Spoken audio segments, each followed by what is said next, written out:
Функционери од власта заработија кривични пријави од Боки 13, кои се тие засега не може да се каже оти било предистражна постапка.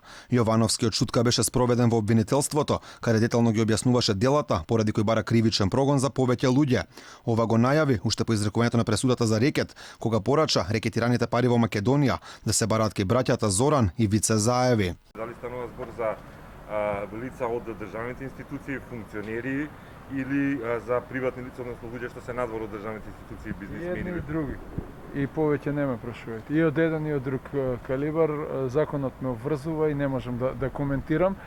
Не е фер не е законски да коментирам за кого.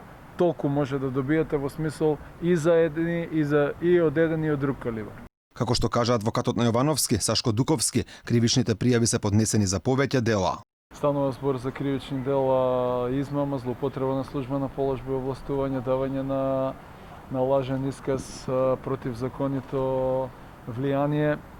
Се уште останува непознато дали по овие кривични пријави, тесно поврзани со рекет и меѓународен сојуз, ќе постапува основното или пак обвинителството на Русковска. Дали ќе завршат кај во обвинителството за организиран криминал, тоа не знам, во зависност од правната оценка на ова обвинителство, дали станува збор за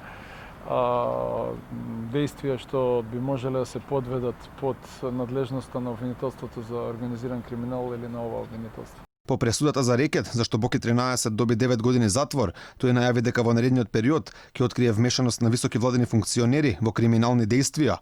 Инаку утринава адвокатот на Јовановски добил телефонски повик од непознат човек, преку кој била испратена порака до Боки 13 која гласела: "Таму кај што сте, нека не лае многу, нека не збори многу", вели Залфа Дуковски.